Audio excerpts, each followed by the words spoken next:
పోటీకి వస్తూనే ఈ రోజు వేమిరెడ్డి ప్రభాకర్ రెడ్డి గారి పోటీకి వెళ్ళాలి.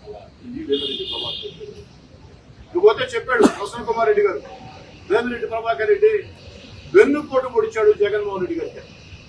వేమిరెడ్డి ప్రభాకర్ రెడ్డి గారు వైఎస్ఆర్ కాంగ్రెస్ పార్టీ వేమిరెడ్డి ప్రభాకర్ రెడ్డి గారికి వెన్నుపోటు పొడిచిందా, వేమిరెడ్డి ప్రభాకర్ రెడ్డి గారు వెన్నుపోటు పొడిచాడా ప్రజలందరికీ తెలుసు. ఏ నిర్ణయం తీసుకున్నా వేమిరెడ్డి ప్రభాకర్ రెడ్డి గారితో చెప్పరు, ఇది వీరు అడగరు.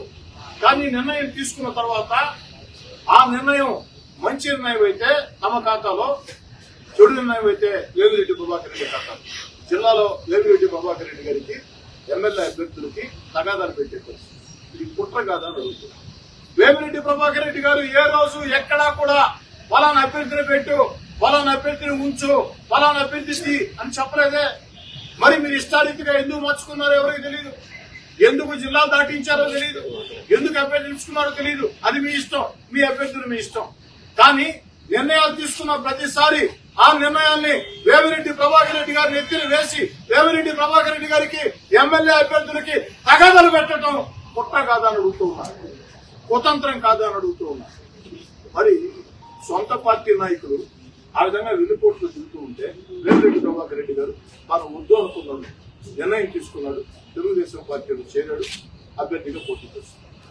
మరి వేమిరెడ్డి ప్రభాకర్ రెడ్డి గారు పొడిచింది వెన్నుపోటు అయితే ప్రసన్న కుమార్ రెడ్డి గారు, నాకు తెలిసి నేను చెప్తున్నా, మీరు 90లో కాంగ్రెస్ పార్టీలో ఉన్నారు, 93లో తెలుగుదేశం పార్టీలో ఉన్నారు, మళ్లీ మధ్యలో తెలుగుదేశం పార్టీలో లక్ష్మీపార్వతి గారి పార్టీలో ఉన్నారు, ఆ తర్వాత మళ్లీ తెలుగుదేశం పార్టీలో చేరారు, మళ్లీ కాంగ్రెస్ పార్టీలోకి వచ్చారు, మళ్లీ వైఎస్ఆర్ కాంగ్రెస్ పార్టీలోకి వచ్చారు.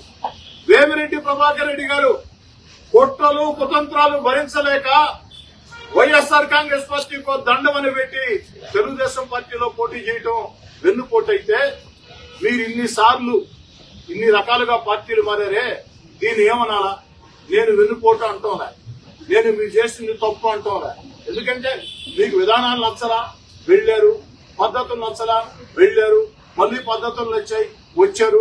రాజకీయాల్లో మీ నిర్ణయం, రాజకీయాల్లో పార్టీలు మారేవాళ్ళని వెన్నుపోడుదలనే హక్కు ప్రసన్న కుమార్ రెడ్డి గారు మీకు లేదు, నాకు లేదు, మన ఇద్దరికీ లేదు, చాలా మందికి లేదు.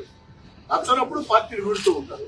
పార్టీలు వేయటం వెన్నుపోటు అయితే ప్రసన్న కుమార్ రెడ్డి గారు మీరు చేసింది ఏమిటో నేను వెన్నుపోటు అంటోనా, మరి ఏమిటో మీరే సమాధానం చెప్తే బాగుంటుంది.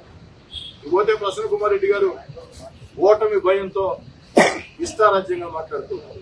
ప్రసన్న కుమార్ రెడ్డి గారు ఇకనైనా పద్ధతి మార్చుకోవచ్చు. నేను మీకు చాలా గౌరవంగా హోందాగా సమాధానం చెప్పాను. వేమిరెడ్డి ప్రభాకర్ రెడ్డి గారి మీద, వేమిరెడ్డి ప్రశాంత్ రెడ్డి గారి మీద మీరు ఇష్టారీతిగా ఆరోపణలు చేస్తూ ఉంటే ముఖ్యమంత్రి వైఎస్ జగన్మోహన్ రెడ్డి గారిని ఆదర్శంగా తీసుకొని జగన్మోహన్ రెడ్డి గారు సొంత చెల్లెల్ని, చిన్నాన్న కూతుర్ని వ్యక్తిగతంగా ఏదైతే మానసికంగా వ్యక్తిత్వాన్ని హననం చేసే రీతిలో యూట్యూబ్ ఛానల్ ద్వారా, సోషల్ మీడియా ద్వారా, సాక్షి టీవీ ద్వారా, సాక్షి పత్రిక ద్వారా చేస్తున్నాడు కదా, నేనేం తక్కువ తిన్నానని చెప్పని జగన్ గారిని ఆదర్శంగా తీసుకొని మీరు ప్రశాంత్ రెడ్డి గారి మీద ఇష్టారీతిగా మాట్లాడితే ఈ రోజుకైతే చాలా గౌరవంగా సమాధానం చెప్పారు, పద్ధతిగా సమాధానం చెప్పారు. కానీ వేమిరెడ్డి ప్రభాకర్ రెడ్డి గారిని అభిమానించే వాళ్ళందరూ కూడా ఎంత పద్ధతిగా సమాధానం చెప్పేవాళ్ళు ఉంటారనుకుంటే ఖచ్చితంగా మీదైన భాషలో మీకు కూడా సమాధానం చెప్తారు.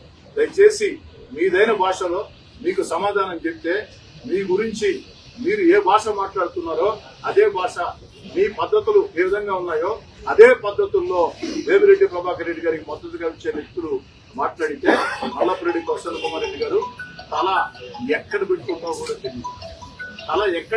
కూడా తెలియదు, వారెవరో కొండపల్లి గురవయ్య అంట, నాకు వారెవరో తెలియదు. నిన్న సాయంకాలం ఫోన్ చేశారు, వారు నేను ఎక్కడో కేరళలో ఉంటాను సార్ అన్నారు, వాయిస్ సరిగా రాక బ్రేక్ వస్తా ఉంది. వారు నాకు చెప్పింది ఏంటంటే, ఈ విధంగా వేమిరెడ్డి ప్రభాకర్ రెడ్డి గారి గురించి ఆయన గురించి మాట్లాడటం ఒక రకం, ఎందుకంటే మగోళ్ళు సమాధానం చెప్పుకోవచ్చు, కానీ వేమిరెడ్డి ప్రశాంత్ గారి గురించి మాట్లాడుతూ ఉంటే నాకు బాధేస్తుంది. నేను వచ్చి చెప్పమంటే చాలా విషయాలు చెప్తాను, వారెవరో నాకు తెలియదు, అందుకని ఎవరో తెలియకుండా మాట్లాడటం ఎందుకని మంచిదన్నా నేను చెప్పాను, సరిగ్గా కూడా కాలా. కాబట్టి కొండపల్లి గురవయ్య లాంటి వ్యక్తులు